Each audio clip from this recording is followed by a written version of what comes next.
You're listening to ChooseFI Radio. The blueprint for financial independence lives here.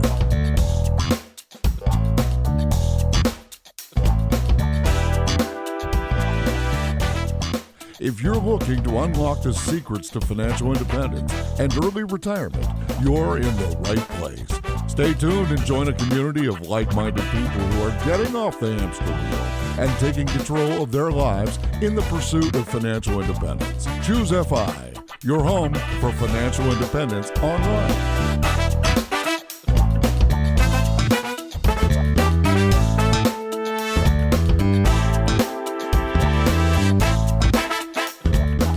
Guys, I am so excited about this particular episode. Brad and I committed very early on to try to tackle this equation, right? This equation of how to reach financial independence from every single place that is imaginable. And it's not that it's like our information, it's just that there are people that have figured something out and it's worth highlighting it and turning it into a conversation, because if you can build enough of these optimizations into your life, everything just gets easier.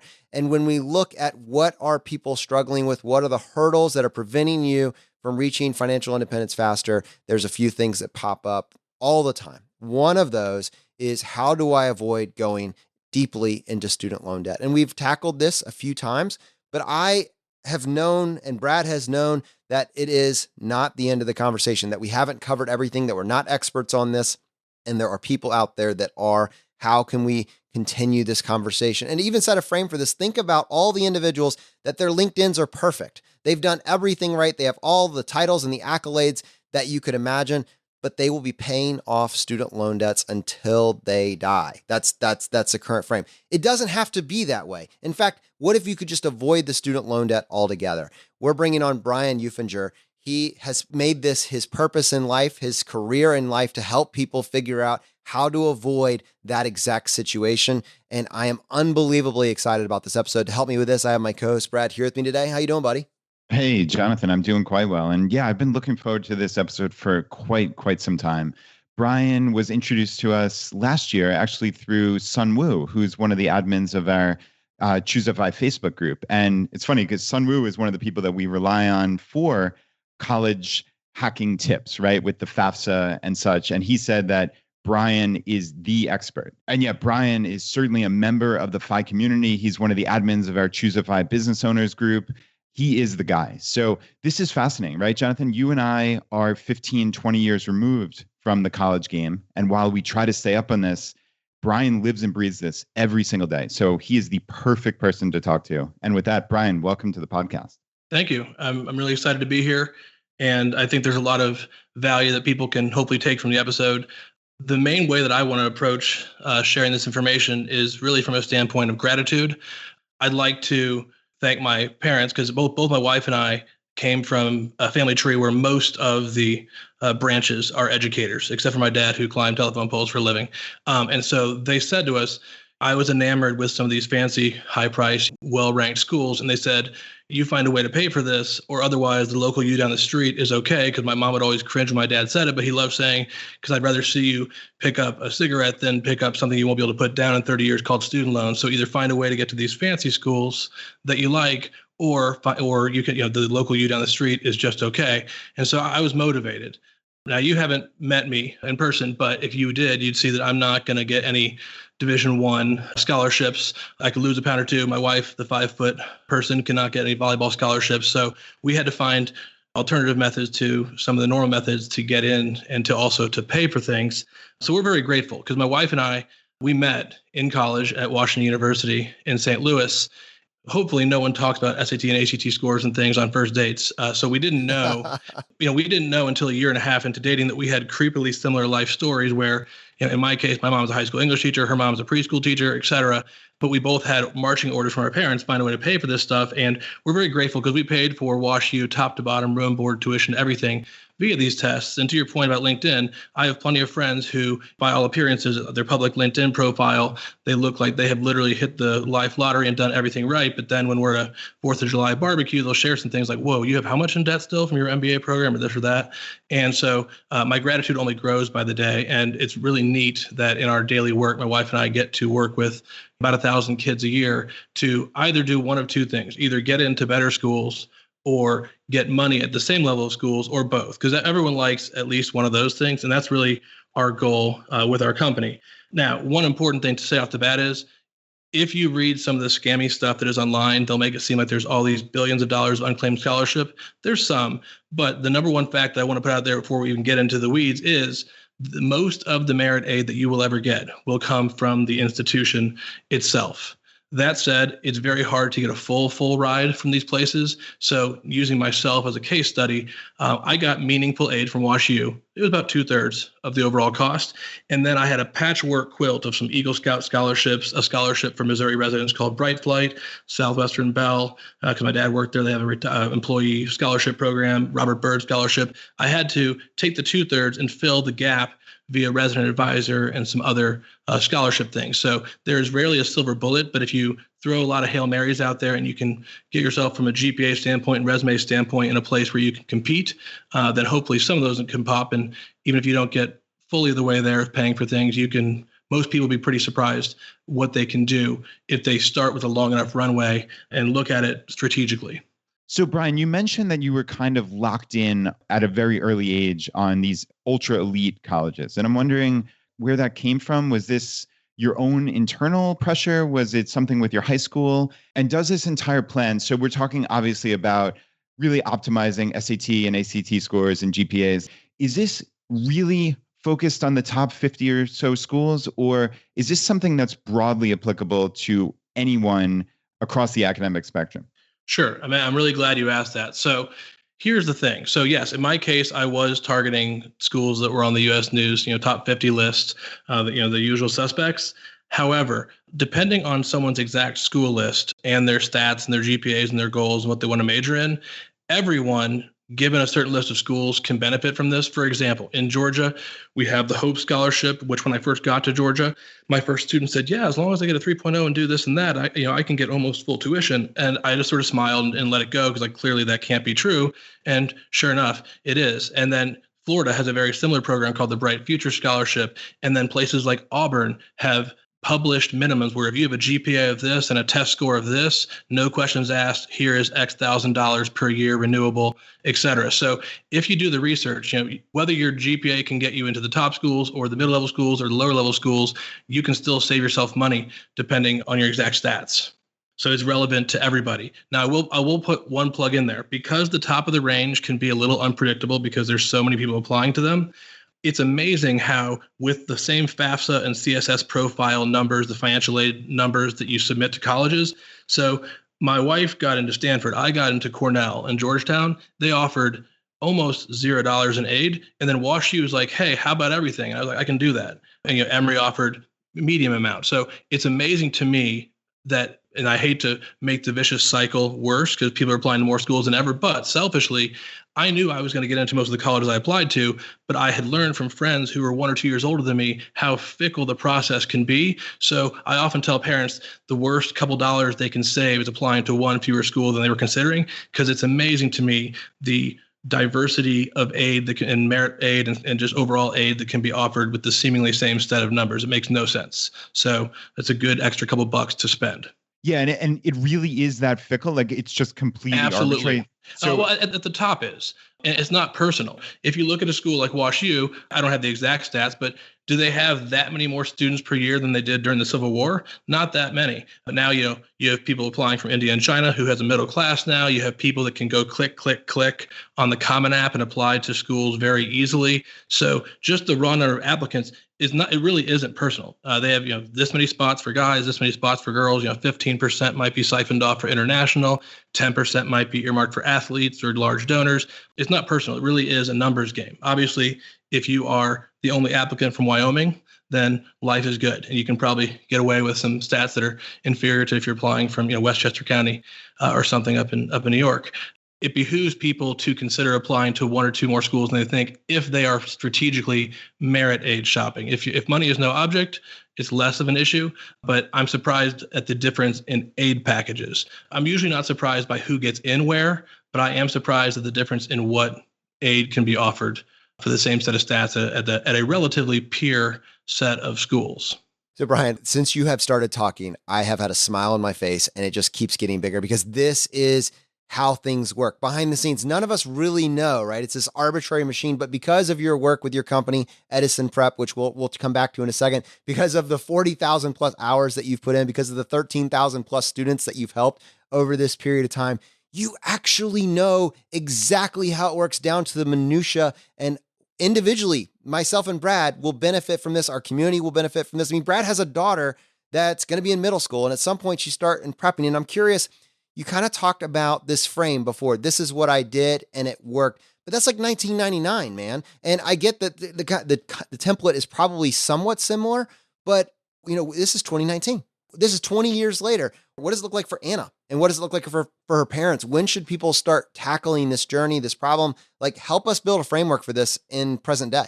Sure. Now, from a GPA standpoint, the jockeying can begin depending on the kid as early as 7th and 8th grade, in that you want to make sure that your kid gets in the right math track depending on their certain goals. For example, if you're not an AP calculus, Georgia Tech, down the street from me, they tell people in their campus visits, 98.5%, their joke, not mine, 98.5% of kids that got into Georgia Tech last year took AP Calculus before graduation, and 1.5% of the kids is the football team.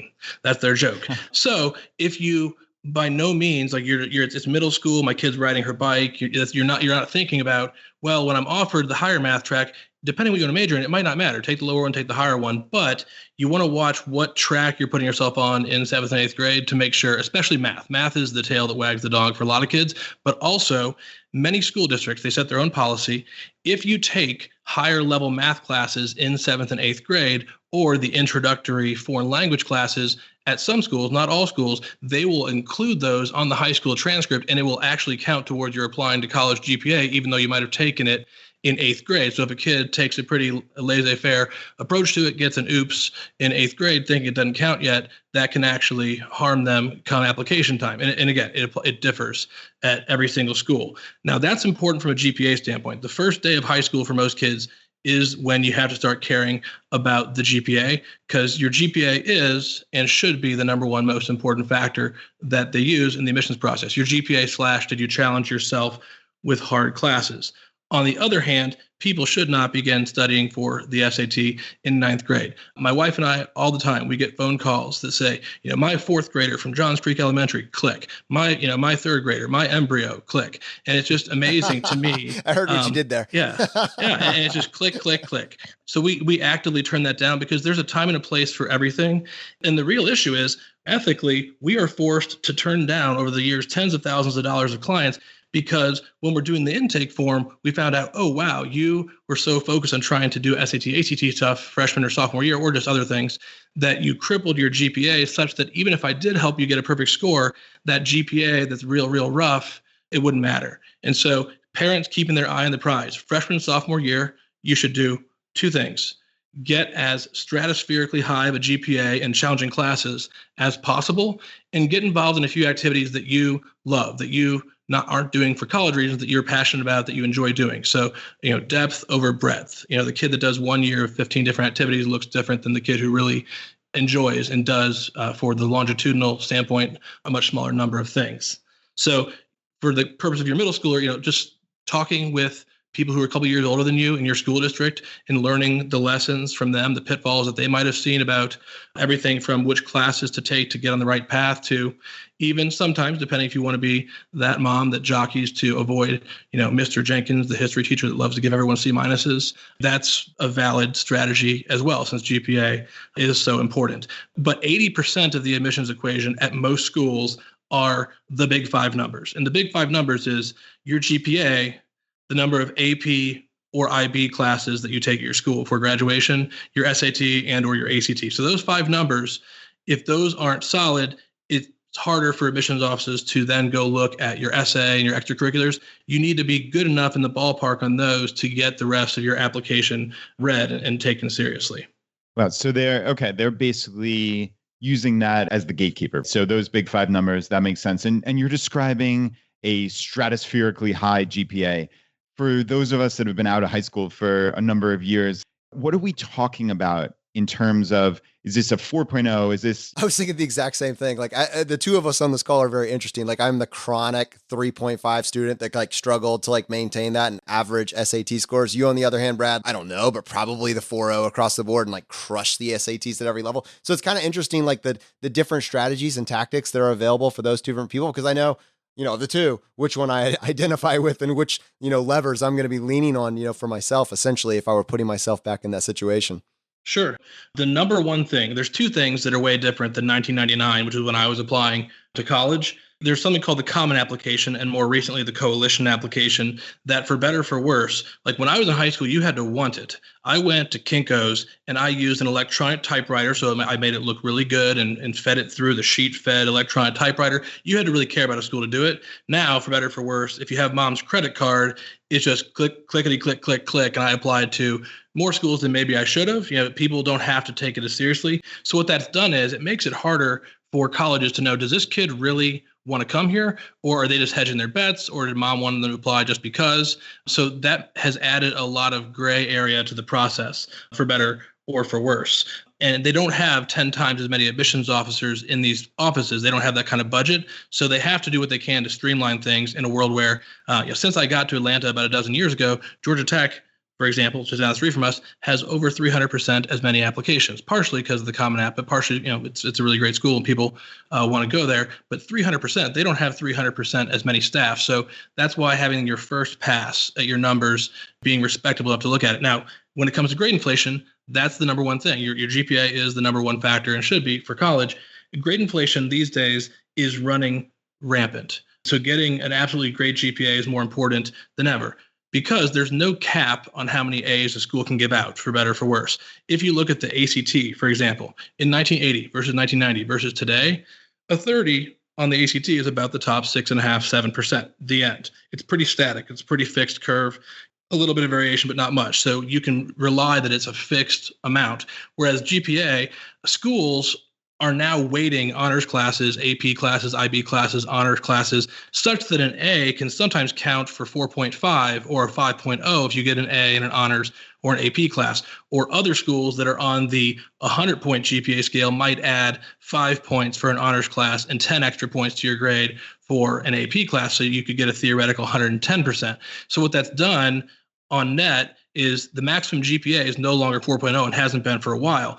The asymptote that you could get if you theoretically took the max APs and aced everything would be more like 4.7 at a lot of schools, or 107 at some schools. So the net effect is that devalues what parents like you and me, who went to school in the 90s or in the late 80s, what we have locked in as how good is a 3.5 is not relevant. Things have gotten inflated. And that's why you got to stay on your students from day one to make sure they're on the right track GPA wise, so that they don't close more doors before they're even realizing that the competition has begun. For example, I'll pick on a school down the street from us. There's a school called Walton, not just down the street from us. It's a local public high school down the street.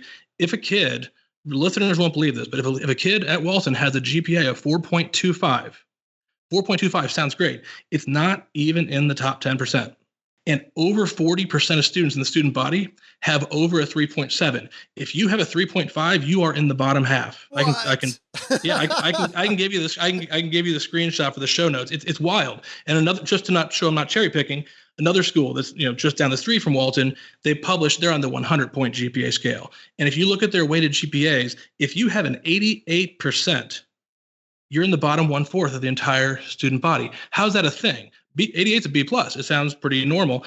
So that's how wild it is. So parents, due to no fault of their own, because back in the 80s and 90s, a 3.5 meant, hey, you got half A's, half B's. But with all this inflation, you can have kids getting a 3.5, getting 1 A per semester, the rest B's, but they get the honors points. And so you really got to make sure, whatever the level of grade inflation or deflation is at your high school, you just have to stand out from among your peers. If you go to a high school that still is holding the line, good for them, and giving a normal holding the line is not good for them right now. This is really bad. Right. Well, I mean, I just want to clarify, Brian, really not to cut you off, but just to clarify, do the colleges really take the time to say, oh, this is a school that holds the line? Like, I suspect with the lack of staff that you actually are describing, no, it's just your GPA versus someone else's GPA. Am I just completely wrong? It depends. So to their credit, colleges often do stuff to avoid that, where they will say, okay, Bob is going to be the rep for XYZ school that covers this tranche of high schools. And so over time, if Bob works there for 5 or 10 or 15 years, he comes to know, oh, wow, Johnson High School tends to grade really easily, and this other high school grades really hard. Also, and this should calm parents' fears, most high schools, along with your student's transcript, send a high school profile where it's just a brag sheet saying, here's our principal's name, here's how many AP classes that we offer and what kids take, and here's a rough idea. Like the numbers I just quoted you from Walton High School, that's from the profile that goes out with all their transcripts to give them context. What does a 4.25 mean? At certain schools, so where I graduated from high school in St. Louis, I had like a 4.09. And I was like 11th out of 400 in my class with a 4.09, whereas here, a 4.25 wouldn't even put you in the top 10%. So that context, luckily, does exist on the profile at virtually all schools. So it won't be held against you. You just need to make sure your student thrives in the environment that they have. So if your school is super liberal and giving everyone a bajillion APs, you don't want to be the person who has one. Whereas if your school is more paternalistic, which some schools are, and they want to not possibly overload kids where they don't even let you take any APs till junior year,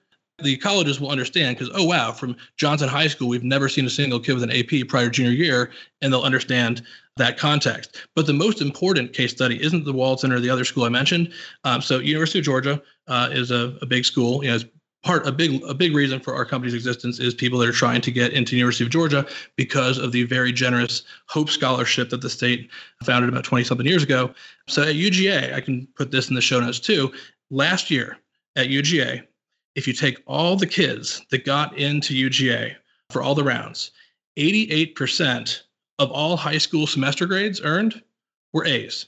88%. 11% were B's, and 0.3% were C's, D's, and F's combined. They posted a blog post because parents don't understand the gravity. At least last year's cohort, getting a single C, one semester, one C, dropped your odds of admissions by over 80%, and getting 2 dropped it by over 95%. And this is University of Georgia, not Harvard. C's are dangerous all years, but especially during junior year because that's the most recent year with the hardest classes. It's the most recent data they have because, not being mean, I have friends in high school who had not one C, they had a multitude of C's and they're doing just fine in their careers. Like C's were a thing in the 90s, so were slap bracelets, but they haven't been a thing for a while. So if I could snap my fingers and either erase a couple C's from someone's transcript or make their ACT score pop by 6 points, that's an easy call. You got to avoid that scarlet letter of the C at all costs. So, Brian, obviously, we've been talking still about what seems to be the elite schools, the top couple % of kids who are really focused on this. But there's a significant number of kids who are not going to get into the Harvards and the WashUs of the world, right? But you've also described taking the most AP and IB classes. What should, let's say, the next 50% of kids who are really smart kids, like what should they be focusing on to both increase their odds of getting into college and also to increase their odds of getting merit scholarships, maybe not at the WashUs of the world, but merit scholarships nonetheless? The thing is, the same scores and stats that get you into a certain school with no money will get you into a school one level down with money. So it's essentially a sliding scale from that perspective. And you're right. In my opinion, and it might sound like it's not in our business sense to say this, but it's true. Too often the national media, the Huffington Post, et cetera, acts as if there are only 50 colleges in America. There's over 3,000, and there's a right fit for everybody. Now, if you're going into a certain field where they pull a lot of people from a certain major from a specific cohort of schools, then it's more important. But if you're going into a field where the actual school you're going to, the name is not as important. It's that you passed your nursing exam or you passed this and that exam, then cost can be a bigger driver. Now, one thing I'll say, to their credit, a lot of schools, whether it's to reduce phone calls or emails or just to be more transparent and ethical about it, a lot of schools, let's pick Auburn for a second. Auburn has long posted just a simple diagram on their website that anybody can look up. It changes over time, but it's pretty static, where they just say, here's the deal. If you're an out-of-state resident applying to Auburn and you get a this GPA and a this test score, then you're considered for this scholarship renewable at this much per year. And it's a sliding scale that goes upward. So it is not just the top 50 schools. Auburn publishes that. I believe Penn State publishes that. Ole Miss publishes that. Most of the my knowledge is on schools in the Southeast that a lot of our students are applying to, but a lot of schools, to their credit, in ways that they did not 10 years ago, are publishing stats. So parents, rather than having a gray area, can look up these data and say, hey, my kid is on track for this, or my kid needs to make sure he boosts this and this to get some additional money. So yeah, no matter what cohort of schools you're applying to, you can save money. And one other thing, at the top schools, because some people listening to the podcast may be of limited means, in ways that are unfathomable in 1999, a lot of schools have now published, and this has been covered in the media, a lot of schools have published, if your family's adjusted gross income is below this and you get in, we knock off this, up to and including full tuition. Like Emory has this thing called the Emory Advantage Scholarship. Emory's a top 20 school where last I checked, it might have changed by now, but when they first started the program, it was something like if your family's AGI is below 65, you can get up to full tuition done. And so that's huge, because I think a lot of smart kids who might come from families of lower means think there's no way I can afford it. Why bother trying? And frankly, in the 90s, that was probably somewhat accurate. But as the endowments have swollen these past 20 years at a lot of schools, public and private, they're able to offer more of these published, here's the stats based on either if you have these academic stats or your AGI. And that's really helpful. So I think people are well served to do, parents and students, to do some research and say, wow, this school that I might have thought was out of reach financially or academically, if I can do this, then I can probably save, some 5-figure sum. I just wanted to highlight the Emory case study that you just laid out there a second ago, because Brad has in the past mentioned that U of R had something. And I'm just curious, is there like a list of these means tests for different colleges around the country? Has anybody aggregated and focused on updating that? We mentioned there's 3,000 schools. What percentage of them have some sort of needs-based litmus test essentially for students? That would be an incredible resource.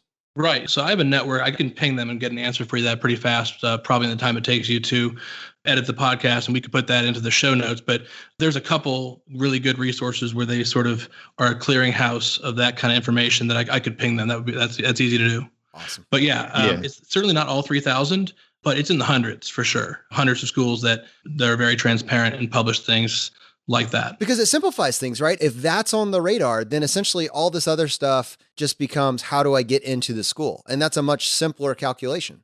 Absolutely. I mean, based on what I understand the Emorys and Wash U's to be, I would have had to fight for a lot less scholarship money because our family's household income would have been under most of these schools' thresholds, and it would have been just get in, and then all of a sudden, boom. For all of the scaremongering that goes on, on some of the media sites, like, oh, there's no hope, just quit now. If you're savvy, now it does take a runway, parents and students can be a team, but if you start doing research early on, some of the nerdiest clients I've had, they're amazing, where a kid will create a Google Doc and share it with mom and dad, and they'll just go to town. Here are the application deadlines for scholarships. Here's the cost. Here's the this. Here's the that. There's so much information out there that if people start planning early, they can really turn the Titanic with enough of a runway. The Titanic, Brian, you're like the gift that keeps on giving, man. This is awesome. Oh, man. That is the perfect segue into me asking about my daughter, right? So this will be a perfect case study, right? She's going into 6th grade next year. She's going to be in middle school. She's definitely on the advanced track as of now. What should we as parents be looking out for the next couple of years? Like, what does this path look like? Sure. We always say, let kids be kids. That's why we turn down people when they call us trying to prep for the SAT in 6th grade and stuff. So you want to make sure that in middle school, they're building a good foundation, that they're taking their homework seriously. All the, Algebra 1 stuff and pre-algebra stuff that you're doing in middle school forms the foundation of what's going to be some pretty hard math classes and science classes that you take in high school. So you can set yourself back if you don't take the middle school curriculum seriously, even though it's not used from a GPA standpoint, admissions, it forms that knowledge foundation that serves so much. Also, grammar, the grammar that you learn in middle school, it forms a very important component of writing like an adult in high school, and also the grammar portions of the SAT and ACT. But middle school, mostly is about being a kid, learning a lot, finding some things that you're interested in, and just getting involved. But the real stuff happens starting in around 9th grade. Now, I will say one thing. I will happily wear this crown. I have a reputation as being somewhat anti-sport. And I'm not anti-sports. I love watching NFL. I like sports a lot. But we are the people that see all the aftermath, where parents email us or call us 5 times frantically. It's never a good thing when there's 5 missed calls but no voicemail being left. The number one most under-discussed risk of high school is overcommitting to extracurricular activities and sports when a lot of that time should be spent on hard classes, SAT, ACT, getting involved in things, etc. That's not saying get rid of all of them, but your kid, parents know their kids better than anybody. You have to make sure you know your kid.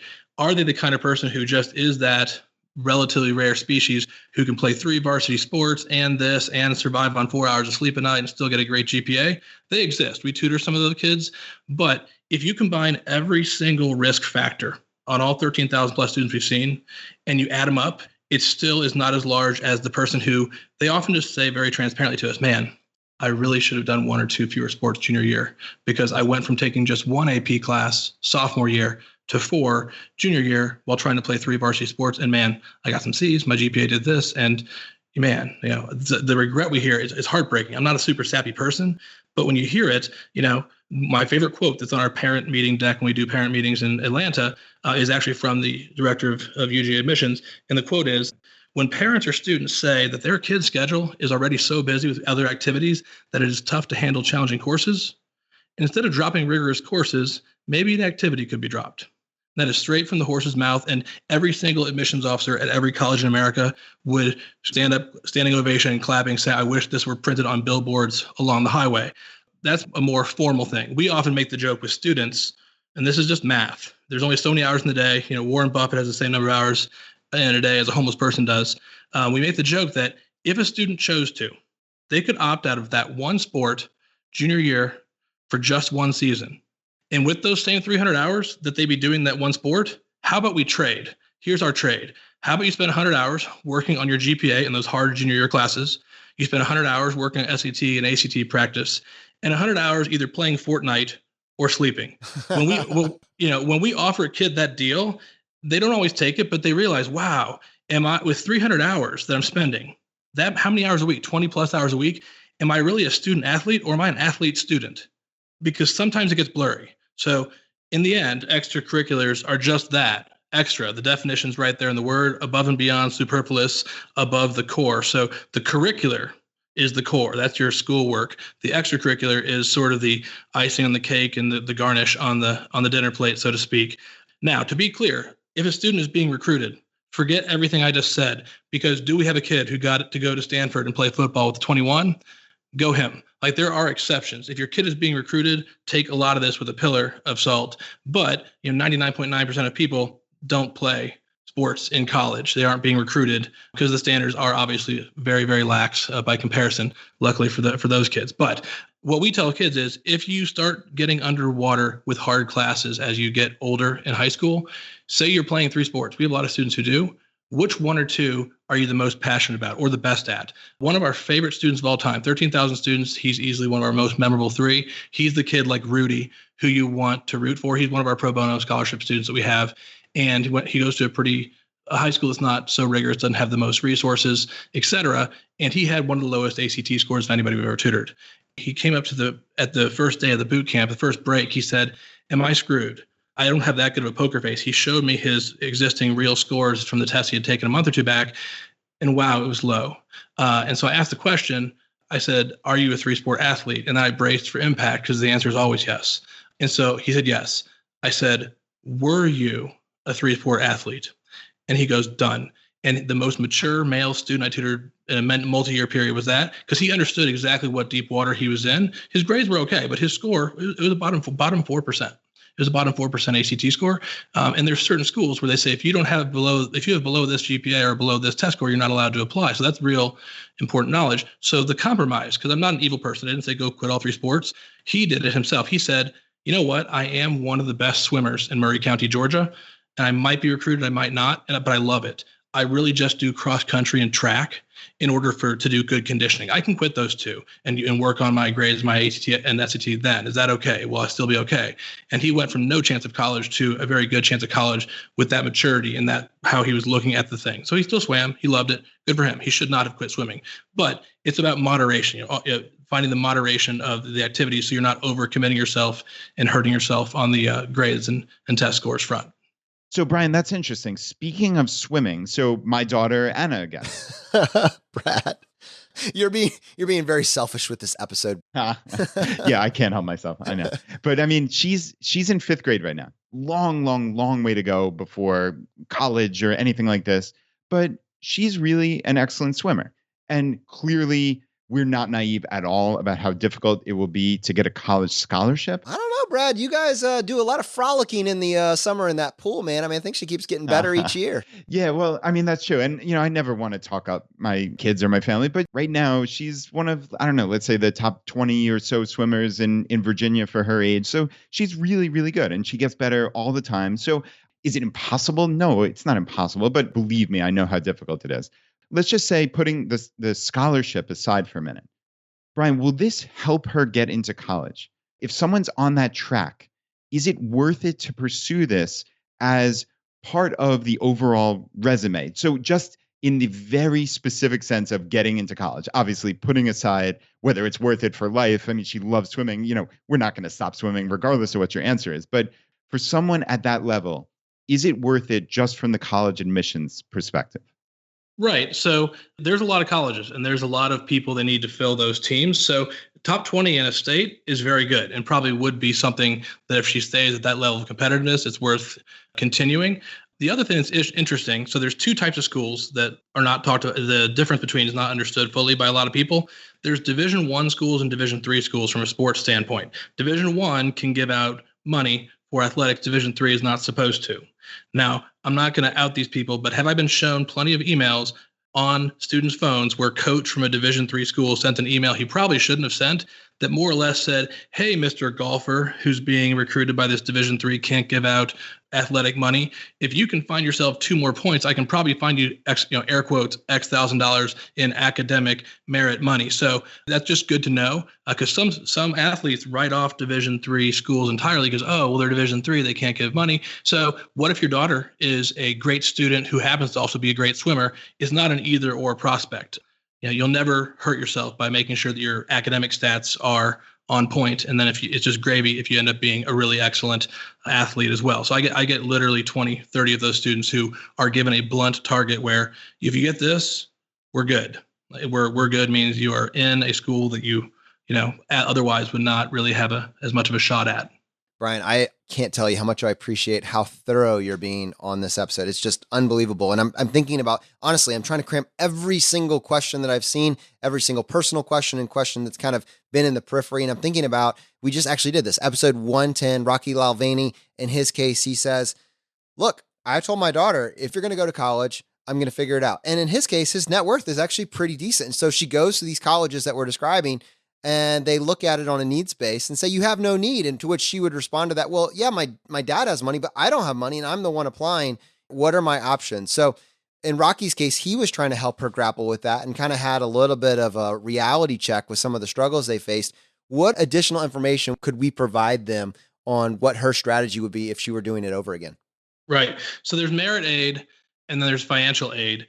And sometimes when you hear stories at cocktail parties, people don't share, or they might not even understand what the blend of merit versus financial aid they were offered. If a person has pretty good financial stats, like Rocky, you said, when you submit the FAFSA forms or the CSS profile forms, the 2 major financial forms, depending, it may just take your expected family contribution, your EFC, so high that more or less your only path to victory would be to get yourself in a great spot from a academics, GPA, class rank, course load, and SAT, ACT standpoint. Because we have one family, the dad is a very prominent surgeon in Atlanta, and he said to me, yeah, right, they're going to take one look at me, I'm not going to get it. And most schools, when they say that there's a sort of a Chinese wall in between when they say this is a merit scholarship, I was friends with plenty of people at Washington University whose parents made decent money, whose profiles, who their academic stats were just out of control, amazing, that got it. So, there were a lot of kids who were limited means that got WashU merit aid,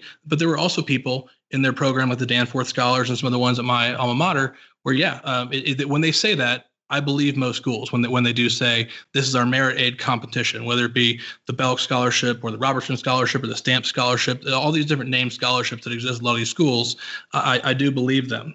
Now, that segues nicely into the SAT and ACT, because in people like Rocky's situation, you'd be remiss to not have a big focus on both your grades and SAT, ACT. There's often a fundamental misunderstanding of why the SAT and ACT exists. High schools are not created equal. Far from it. They're barely the same species in some cases. Grade inflation and deflation differ greatly at each school. Who gets to take how many AP classes and when and why differs greatly at each school. The competition level of your classmates varies. So, GPA is a heavily imperfect variable. So are the application essays. So are who gets AP. So is the SAT, ACT. The entire college application process is a symphony of 20 or so slightly imperfect variables. But if you combine enough of them, your risk of making a bad decision goes way down. And that's why they exist, because the SAT and ACT, they're the only common factor across all high schools. Now, strategically, I used to work before we started the company, I used to work in corporate strategy in the healthcare realm. And thinking about it from a strategic standpoint, absent the SAT and ACT as a common factor across all these high schools, what would be the best strategy? The best strategy would be to move to an area of town where the high school competition is just weak and where you knew your student could have a top class rank. The analogy we use is, why be last place in the SEC for football when you could just go win the Pac-10 every year? Because if the SAT and ACT just went away, the new strategy would be to buy a Paula Pant duplex in a district where your kid could just kick butt and then live in half and rent out the other half of the income. I mean, literally, the number one under discussed thing is, a couple schools, Wake Forest and Chicago, are really the only two top ranked schools that have gone test optional. And there's more to it than that we can get into in a second. But the fact of the matter is, it would roil the real estate markets and change a lot of people's decisions if this went away, because this is the only BS detector in a lot of ways. Because what if you get a 4.8? But an 11 on the ACT? That is less exaggeration right there than you think. I see some really weird GPA ACT combinations because 11 is just 1 point higher than guessing. Okay. And the thing is, some of these schools, because what does the media cover? They give themselves bruises, patting themselves in the back when they do this coverage of Wake Forest and Chicago for going test optional. Some of these schools that have gone test optional still require your SAT and ACT scores if you want to apply for their merit aid scholarship. What kind of mixed message does that send, really? The thing is, it allows them to admit various athletes and celebrity kids and hedge fund owners' kids more easily, but they obviously still see the value of the test, which is why they still require it if you want to apply for the merit scholarships. I could find a full list for you. Hofstra is one school that does that off the top of my head, and I actually have a link I can give you for the show notes that has more detail on that exact topic, because I wish the Huffington Post would dig more deeply when they do articles about kumbaya, yay, University of Chicago went test optional, because it's not how it really appears. I'm really thinking that, Brad, this is going to be our most visited show notes page of all time. Yeah, no question about it. And the other thing is, this is the thing where, and I'm biased, obviously, I didn't have a tutor. I went to my basement and I could have been more efficient if I had a tutor, but I was just brute force. I went to the basement, went to Borders, bought a bunch of books, pow, pow, pow, pow, and practiced. And I'm grateful, because I will never make more money per hour ever than I did studying in high school. Because I'd love to lie to people and look like a martyr and say I spent 1,000 hours studying for the test. SAT and ACT combined, I studied, about 100, 150 hours, which, putting it in perspective, is that one half as much as a student would spend playing one sport for just one season. It's not a 2-hour miracle, but when you hear these stories about people studying for 3,000 hours, I don't even know what you do for that long. That is so not necessary. If a student can treat this as their sport for just one season, you'd be shocked at what can be done. Because it's not, there's only 40 grammar rules. There's a couple hundred math formulas, and then you got to learn how to finish in time, which is challenging for kids. But with the reps, it's just like working out. You put in the reps and you eventually get this sense of deja vu when you're doing there's only so many ways to ask a comma problem or a semicolon problem or a triangle problem. I mean, honestly, let's just stop. Let's keep using Anna as the frame here. Let's assume that she's at the right age. What age should they be when they start prepping, and how do you recommend they start preparing if they're going to brute force this? How do you what's best practices for brute force studying for the SAT, ACT? As far as how to prepare, the general rule that most full-time professional tutors use is, if sophomore year is over and junior year is not, it's a great time to be taking these tests. Now, there are tests senior year that are valid, but we tell students to view those ones as break glass in case of fire. If you have to take the test too far into senior year, you can miss out on lots of early action and scholarship merit aid deadlines, etc. So what we tell people, the earliest type A eager planners, what we do is say, all right, are you a second semester sophomore? You shouldn't start studying yet, but sometime second semester sophomore year, it's a great time to take a full-length practice test.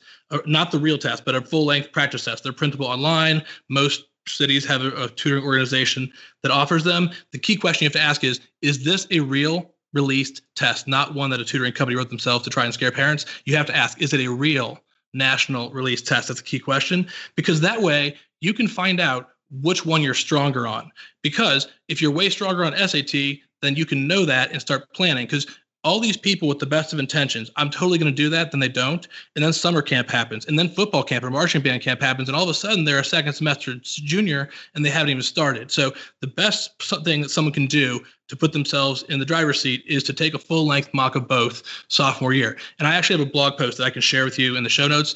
It's called "What Can a Sophomore Parent Do to Avoid Stress During the SAT and ACT Preparation Process?" It's our most famous. We're a two-person company in Atlanta. I think it's had like 58,000 hits in the past few years. So it's clearly gotten shared by some guidance counselor somewhere.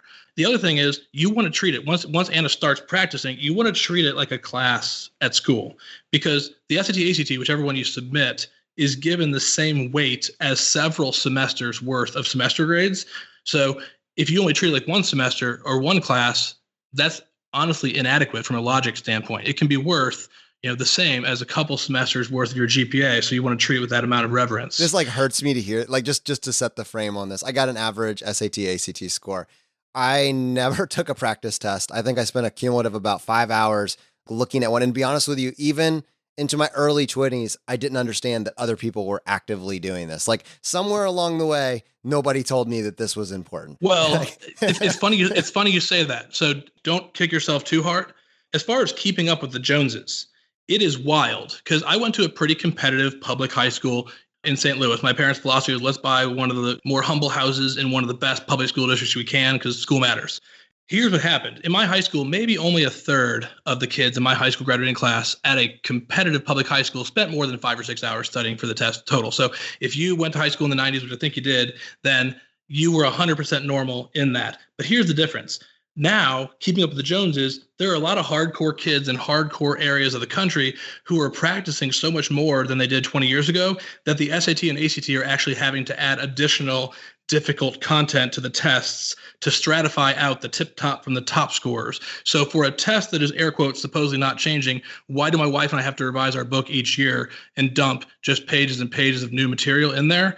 Because kids are practicing more. For example, there's a high school. It is a public high school. Anybody that moves into the zip code gets to go there. High school called Henry Gunn High School.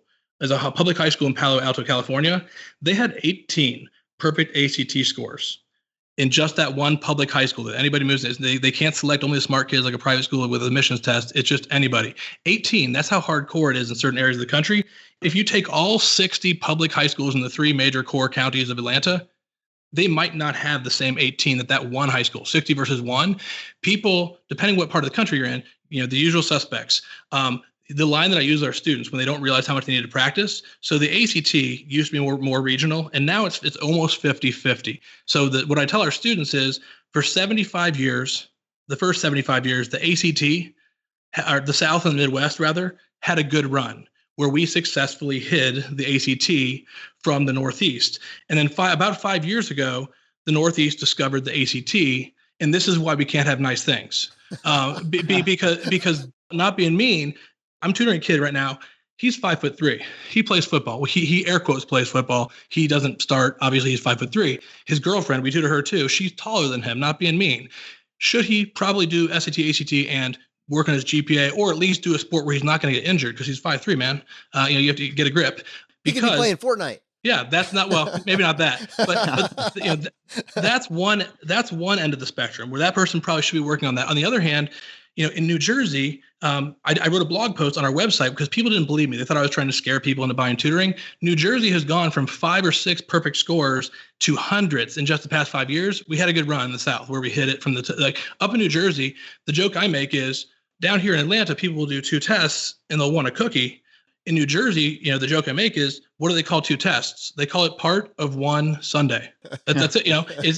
I'm not saying it's healthy. There's some intense craziness going on up there. But if you're only trying to go from a ho-hum score to a barely good enough for local you down the street score, that's probably just an interesting story.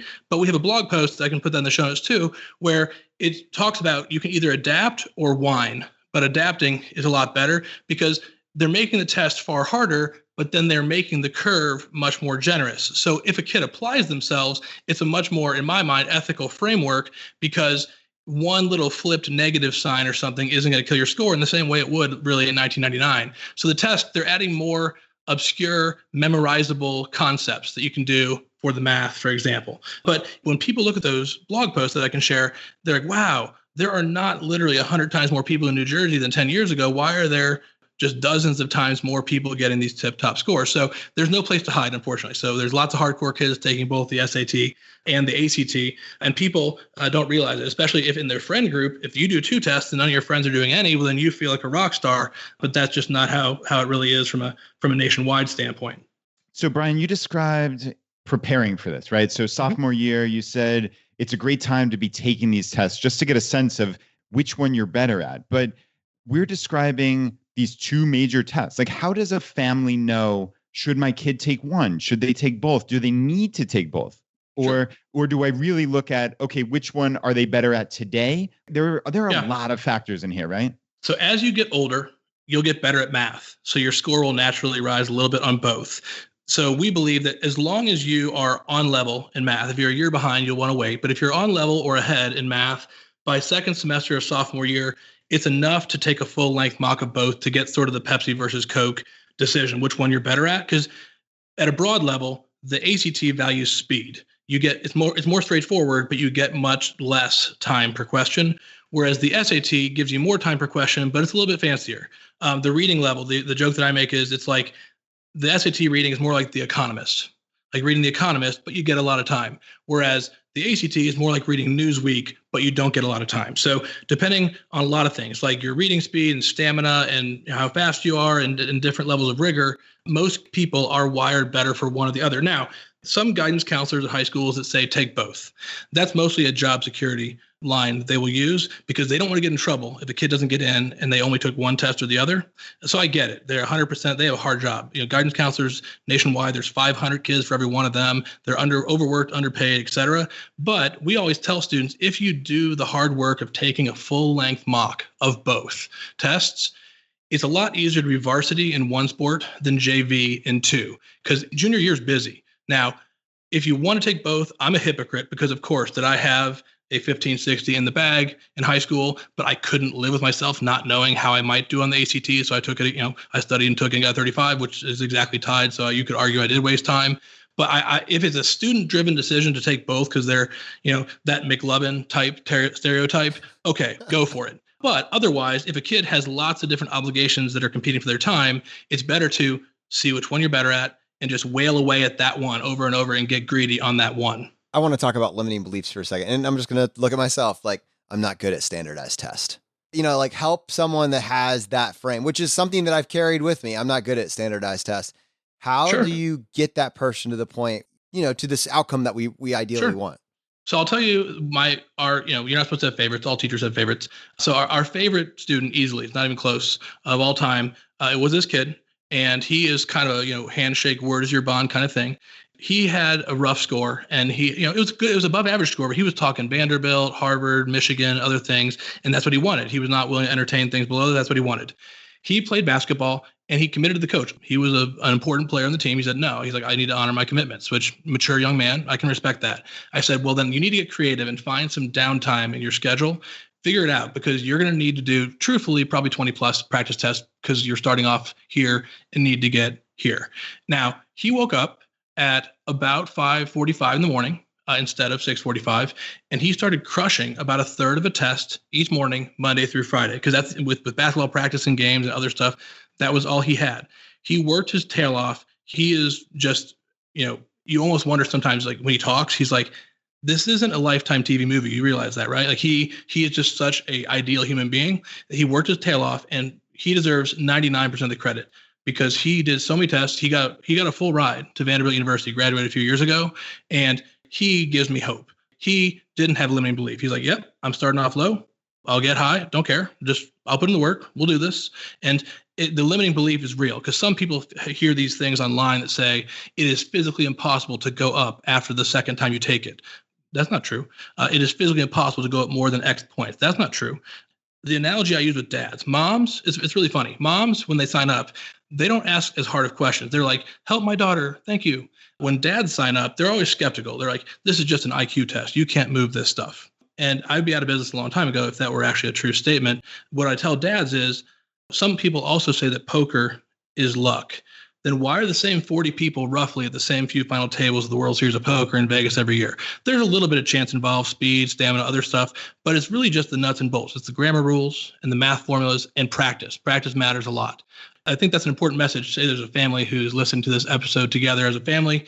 I'll take passion over a higher starting score any day because inertia is huge. Where if you have a kid who's cocky, starts off high, refuses to do the work, they'll stay right there. If you have someone starting off low, the limit's not the sky. The sky's the limit if you put in the practice that you should. And there's plenty of tests that are out there. If you go on Reddit, if you go on other websites, there's plenty. No one's ever running out of tests. And there's different books out there that I can give you for the show notes that I can recommend. Lower scores might want to use certain books. Higher starting scores might want to use other books. Obviously, we're a 2-person company in Atlanta.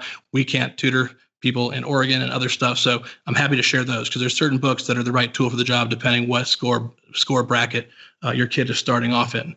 But one thing I meant to mention earlier, and I forgot to, parents oftentimes look at the score spectrum. They don't realize how little the score spectrum is. So for students who don't know or parents who don't know, the SAT is at a 1,600 points and the ACT is at a 36 points. The fact of the matter is 85% roughly of all kids who go to a 4-year college, it might be a 1,600 point score range, but about 85% of people fall in the same little 300 point score range out of that 1,600 and the same teeny tiny 9-point score range on the ACT. No one's actually getting a 1 on the ACT. No one's actually getting a 36. Most people are in that big, fat gumdrop middle. So if a kid says, can I really do anything? Let me give you the most common example that is relevant for everybody. If a kid works really hard and goes from a 23 to a 26 on the ACT, 23 is roughly a top 1/3 score. 26 is a top 1/6 score. So it might not seem that exciting if you don't understand the metrics, but if you work real hard and go up 3 or 4 points or more, top 1/6 versus top 1/3 is a 26 physically twice as special, twice as rare, 200% as awesome as a 23. With hard work, anybody can move their score up 3 or more points. And if you look at the schools that have an average of 23 for admission versus average of 26, like 3 points is a big difference. And so that is important for kids to know. If they're self-studying and think that I put all this work in and all I got was a lousy 3 points, if you go on the website, you'll see very different scores for those. Brian, is there a list of percentiles and maybe equivalents between the ACT, SAT, and also like what you're talking about, those particular colleges? I'm assuming, Sure. We're already putting so much stuff into the show notes. There's plenty. There's a crosswalk where the SAT and ACT had their big meeting of the minds and brought their servers worth of data and just produced this past June a revised score conversion grid. And so I can give you the percentiles for both and the conversion grid that all colleges use officially. Now, one small purchase that parents need to make a priority in the family budget, some kids don't have the right calculator. And so for these tests, the best calculator on God's earth is the TI-84 CE. And I can give you a link to that too, just the Amazon link, whatever. Or if you don't have a CE, but you have an 84 CE, but you have a TI-83 or TI-84 of some variety, then that's okay. But the difference is, if you have like a 4-function calculator that has your realtor's name on it or something, you really are bringing a butter knife to a gunfight. So it's important to have the right tool for the job. And that calculator is actually, the calculator that I got in 7th grade was a TI-83 because there wasn't the 84 back then. It died last year. My TI-83 literally lasted from 1995 until 2018. Like those things are battle axes. Texas Instruments, they still make them like they used to. Now, what we tell people is you don't need to pay the retail price. If you just search the local Facebook or Nextdoor group and say, hey, I want to buy one, empty nesters have legions of them sitting around that you can get at a very much lower price than what Staples or whoever is going to charge you. So, but it is important to have the right tool for the job. And just like getting used to Android or iOS, like a new operating system, if your kid is used to a very bad calculator, there is a learning curve that it takes to play with that. So that would be a productive thing for a sophomore to do, would be to get a hold of the correct calculator for the job and get used to the operating system and get fluid and fast with it. Brian, I mean, I keep saying this, but wow, man, you're bringing so much value to this conversation. And I know, unfortunately, like your business isn't currently set up to handle everybody around the world. I have a feeling that you're going to have 100,000 people knocking on your door based on this to see what additional information or insight or one-on-one coaching you can provide. And for those lucky individuals that are close enough to you, tell us a little bit more about your business and who you work with. Sure. So, we're Edison Prep. It's just my wife and I. We're a 2-person company. We do it full time. So between the two of us, we have over 40,000 hours of tutoring experience, which is more than anybody else in Georgia. We've had about 13,000 students. The nerdy part is that we still take the tests each year to stay current, which no other tutors do in our area, earning top 1% scores, including I have the pleasure of having the only back-to-back three-peat perfect 36s in history. No one else has done it twice to my knowledge. They may have, but I have 4 36s and all. So we're nerds about this stuff, and we have to do it to stay current because we have a lot of students who have really high scores. Like I have a top 2% score, and I'm mad about it. You have to have someone who's higher than that in order to help. We try to avoid what we call Helen Keller tutoring, which is where you have the blind leading the side where the kid has a better score than their tutor, because that does happen, unfortunately, sometimes. Now, one thing, we do believe that test prep doesn't have to be expensive if parents can be a partner in the process. So homework is the biggest risk. Homework, if parents say, I am committing to checking in twice a week for 5 minutes to make sure my kid's SAT, ACT homework is happening, that is the number one thing, because the difference between the score improvement for kids who do private tutoring versus group at our company is less than you think, even less so if parents can commit to being a partner in the process of checking homework. Because what I try to fight against, the one thing you want to do is ask hard questions. When's the last time you took the test? Show me stats. Give me references. Do you do this full time? You want to seek out a full timer whose livelihood depends on it, not a college kid who, if you fail or succeed, it's beer money to them. You want to have a full timer, full stop. No exceptions. And there's relatively few people that do that. So you want to ask around and find a full timer. What we do is, to try and help more people, we do travel throughout the Southeast. We do on-site classes at high schools who hire us to do it. If you're within a tank or two of gas of Atlanta, we're happy to entertain things. Now, we authored and published our own SAT and ACT books that we revise each year to reflect all those ongoing shifts in the tests that I talked about. Like, for example, box and whisker plots are now a big thing on the SAT. Slant asymptotes are now on the ACT. Like, if you're using a book that's written more than 3 years ago, the first couple points of the curve are just sliced right off because you aren't aware of the new stuff that's being added. Now, one funny fact is, so we take the test each year. And like you mentioned, my wife and I had twins this past year. My wife is very hardcore. So we had twins last June. So I told her that she should probably sit out our annual May SAT that we take. But she goes, I got this. And she insisted on doing it. So what ended up happening, other than the spectacle of high schoolers wondering what the heck was going on with this pregnant lady in my room, but what happened was I learned that beside every great man is a woman who, despite being 8 months pregnant with twins, beat me by 10 points. So it's okay. So 1560, 1550, they're both top 1%, but it's okay. So that was humbling there. But it is really important. You don't want to go to a dentist that does one filling a year. So we're not going to help someone in Oregon, but if you go on Oregon Facebook groups and next door and different, or just ask the high school college office, they'll have a list usually, and you want to cherry pick someone who does do it full time, for whom it's a vocation, not a part-time beer money type situation. Yeah, and that was my next question. So in an ideal world, someone is hearing this, they love what you're talking about, they live somewhat near Atlanta, and they can work with you, right? But obviously the vast majority of people hearing this, so that's not going to be the case. So would you recommend like any of the national prep companies, or is it really find someone local that you can connect with? We like to think we're good at our jobs. We have good results, et cetera. We have the unfortunate situation of being in the least scalable business on earth if you want to maintain quality. All the people that we refer to in Atlanta when we're full are exclusively full-timers.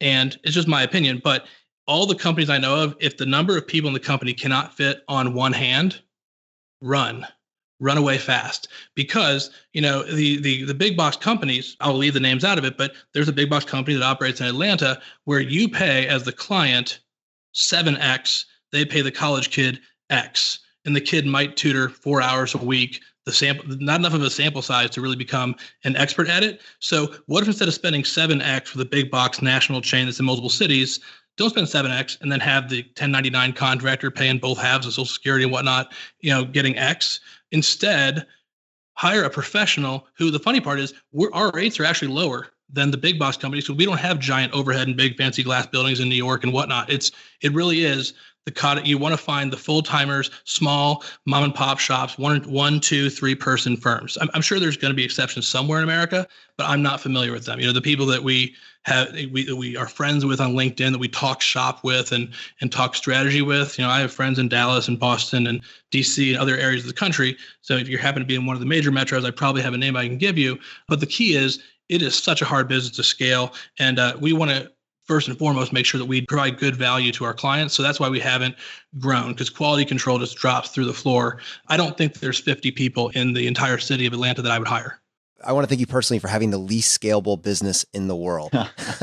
It's amazing. And honestly, Brian, what comes through is your passion for this. I mean, obvious. We've been talking about this. We've kind of just gone through all these different actionable details. You're making such a difference in the people's lives that you're working with, and frankly, in the lives of our community. People like me that I didn't spend 5 minutes thinking about the importance of the topics that we just covered. Now, over the last, frankly, 10 or 15 years, it wasn't on my radar. It was a nobody in my network's radar. And now for the hundreds of thousands of people that are going to be listening to this, it is. I mean, just think about that for a second. What does it mean for the next generation? And how does it save potentially millions and millions of dollars of student loan debts for the individuals that take action on this? Yeah, and like I said, I'm not a sappy person, but when I think about it, when I look at the trajectory and changing people's family trees, there's a lot of people that write articles about the soccer star that got the full ride and did this or that. I would love to see the newspaper articles instead cover the person who took enough AP classes they started as a sophomore, or they got a good enough test score in GPA that parents get to retire earlier, retirement date altering kind of stuff. Like, that's the article that should be in the newspaper, not the person who tore their ACL and still, got the soccer scholarship to XYZ University, because it's a real deal. It can be retirement changing for a lot of people. Our most famous testimonial on our website is a guy who admitted that he spent more than he anticipated. We tutored his daughters, all of them. And they all got into University of Georgia. Had they not gotten in, they probably would have paid full retail rack rate at Auburn. And he spent essentially X and saved 30X. And he is retired. He retired like 55, largely on the backs of, he had saved up enough money to afford to pay full freight at a college if he unfortunately had to. But they all were Georgia Bulldogs and did a great job. And that's the kind of thing where people don't realize the magnitude, especially if you got multiple kids. It really, is not a stretch to say that my wife and I keep doing this for a couple of decades, the amount of money will be in the high tens of millions of dollars. He's already in the millions, just because every person who avoids paying out of state $200K and might say that, get a $200K scholarship or get the in-state, Hope Scholarship at Georgia, that's a lot of money. And it's a big game changer.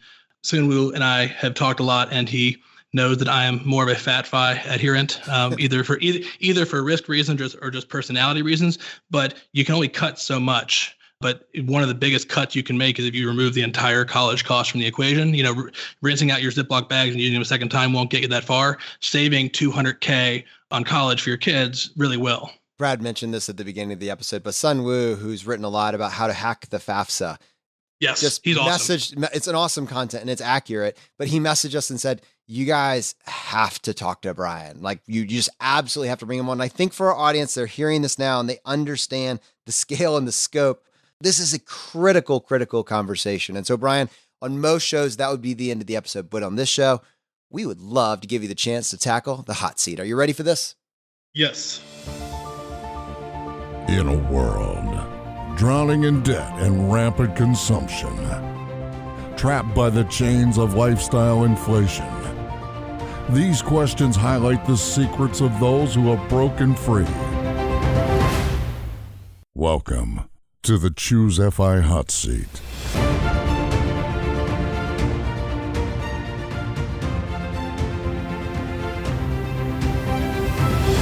All right, Brian, question number 1, your favorite blog that's not your own. It's probably a tie between White Coat Investor, which is admittedly a fire site mostly aimed at physicians, and Financial Samurai. I definitely fall into the FatFi camp. All right. Question number 2, your favorite article of all time. Now, this can be one that you wrote or somebody else's. All right. So I'll give you 2. One of mine and one of somebody else's. There's a 2015 article by one of my favorite blogs, Wait, But Why, called The Tail End. And it talks about valuing time and putting how much time you have on this earth into perspective. The article is a visual masterpiece, so I can't really do it justice in words. I can give you the link to put in the show notes, but we all have the same number of hours in the day, and it shows how to think about how you really spend your time, because it's an asset just like money is. As for another favorite article, it's the one I mentioned earlier that I can share with you and your listeners. It's the one called What Can a Sophomore Parent Do to Ensure a Smooth SAT, ACT Preparation Process? It's a great resource. Like, we're a 2-person company, 58,000 hits on that link since we posted it. So I'll share that with you as well. Absolutely. And actually, we're going to put that article in the newsletter that goes out the following week to our entire audience, because we want to have that included as well. All right, Brian, question number 3, your favorite life hack. My favorite life hack is also the same as the bonus question usually asked about my favorite purchase in the last year. It's this app called Text Expander, which is just mind-blowingly efficient for any small business owner. So we juggle, just my wife and I, about 1,000 clients a year. We write thousands of emails that are almost identical but require slight customization. So this app called Text Expander lets you program strings of characters where I can type something like ZZ at home SAT, and it pops a custom thing with URLs, links, bold, everything top to bottom, 2 seconds flat. Literally, I hope their CFO is not listening to this episode. It saves me 200 hours a year and it costs me $39. I would happily pay more. It's for any small business. It's the biggest no-brainer in the history of Earth. I guarantee you, he's going to hear this episode. So Brian, okay, I got to dive into this. Is this on your phone? Is this on your Gmail? What is it attached to? Well, I installed on my desktop and my phone. If you install it on your desktop, it just pops it in. You can be in Chrome, you can be in Word, you can be in, and it doesn't matter. Whatever application you're in, it's running in the background, boom. And I chose to use ZZ, like ZZ info, ZZ mock test, ZZ SAT registration. And so when I type that, it just boom, gives the entire template, everything. So I have like 85 different shortcuts saved. It's amazing. It's life-changing, especially with 2 7-month-old twins. It's a game changer. Yeah, that's very cool. I use something on Gmail called canned responses, which is like a variation, but not as good, right? But I have 86 of them. So when you scroll through that whole list, it's real slow. Yeah. No, that's very cool. And you've committed those short codes to memory? Oh yeah. It took a week maybe to get used to it. If only you were good at studying something.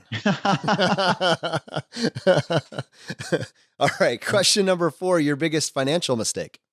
Probably it was staying in my corporate day job for over 2 years after it ceased to be my primary source of income, mostly out of caution. It cost me a fortune, so I probably should have trusted my gut. But there's worse things to do than be cautious. I encourage entrepreneurship among a lot of my friends who have cool ideas, but I call it chicken entrepreneurship is what I encourage people. So be a chicken and keep your day job until you literally can't and have to leave because the side hustle that you built has just grown so large that you can't do both well. So that's sort of what we did to minimize risk, but to still flex our entrepreneurial muscles. Brad, that's exactly what I did. I'm a chicken entrepreneur. That identifies me to my core. You have a way to describe it now. I love it. I don't know if I want to just go out there with it, but yeah, I have it internally. I'm a chicken entrepreneur. That's super cool. All right, Brian, question number 5, the advice you would give your younger self. My main advice would be to do meaningful internships in college and even high school, if possible, both to build your resume, but also to see what you like and don't like so that you can change your major / career choice early on if needed. Because internships, they're such a must in college. Students should be joining LinkedIn to see where alumni of their college that are in related fields are working, living, who's recruiting on campus, who can provide good contracts for meaningful internships. I'll give you one quick case study. There's the guy who was the former assistant CFO at Kaiser Permanente that when I used to work in my corporate job, and he's humble and he'll probably be surprised to hear this podcast, but he did everything right. He did a meaningful internship every single summer. He went to UGA, did accounting as his major. They're one of the top accounting programs out there. And he literally, I think at the age of 29, was the number 2 financial professional at Kaiser Permanente, Georgia, which is a $1 billion revenue organization. And he's humble, would never say that, but literally he took advantage of those internships. Had he just, worked the jewelry counter at Kohl's rather than do something relevant to his field, he wouldn't have had that. So it's not about necessarily going to Harvard. You want to go to the best school you can go to, ideally from a networking perspective, but it's those 3 very, very meaningful internships that allow him to propel himself to have a job that frankly nobody at his age should have. Brian, this has been so much fun. And I know we covered kind of the bonus question wrapped into all of that, so I won't even go there again. But what I want to know is, first of all, this cannot be the last time that we talk. As much as we covered, I feel like there's more. Would you be willing to come back on the show on our Friday roundup and just cover maybe some things that we missed this time? We could talk about how anybody can reduce costs regardless of all the tactics and tools that we just talked about up to this point, and just maybe any additional information that we just didn't get a chance to cover. Would you like to come back on this Friday? Absolutely. I'd be happy to. Awesome, man. Okay. Well, we mentioned in the show, but I just know everybody is going to want to know, what is the best way to connect with you and your wife and find out more about what you're doing? Sure. It's edisonprep.com, Edison like Thomas Edison, and then prep like preparation. So edisonprep.com. Brian, thank you so much for coming on the show. This has been amazing. Thanks. Happy to be here. This is the ultimate guide to college hacking. I mean, this is it. Everything else that we said was tertiary. It's the ideas that had come on our radar, but it was what we had in replace of an insider, someone that gets the process. I came away with this saying I could point them towards what they actually need to be doing now. And I could say it with a level of confidence that coming into this episode, I simply didn't have. Yeah. And Jonathan, we've been trying to crowdsource FI and personal finance since the very beginning and looking for these experts that are of our community. And Brian is the perfect person just for all things related to college. So I suspect we're going to lean on him heavily for many, many years to come. And yeah, it's so interesting to look at this from my perspective, right? I look back on all the things that I did right and the many, many, many things I did wrong. And then I look at, okay, I have 2 young daughters who in the not too distant future are going to have to deal with this. And I need to be ready. That's part of the FI mindset, right? Knowing the rules and being ready years in advance so you can benefit as much as possible. And yeah, this is a huge help for my life. And I suspect for many, many, many tens of thousands of people who are listening to this. I am so excited to just say this next part. If you got value from this episode, and if you've been getting value from the episodes up to this point, just take 1 second and press the subscribe button on the platform you're listening to this on. It just lets the providers know you're getting value from the show and you want to be here when we produce additional content. If you want to support us and what we're doing here at ChooseFI, here are 4 easy ways. 1, leave us an iTunes review. To do that, just go to ChooseFI.com/iTunes. 2, use our page to sign up for travel credit cards. If you want to travel the world with miles and points instead of your hard-earned dollars, then just go to ChooseFI.com/cards and get started today. 3, if you're working on the milestones of FI, set up a personal capital account to track your progress and use our affiliate link. It's completely free and just go to ChooseFI.com/PC. P as in Paul, C as in cat. And 4, and most importantly, find your friends, coworkers, and family members who might be open to this message and tell them about the podcast. Have them start with episode 100. It is a fantastic starting place. All right, my friends, the fire is spreading. We'll see you next time as we continue to go down the road less traveled. You've been listening to ChooseFI Radio Podcast, where we help middle-class America build wealth, one life hack at a time.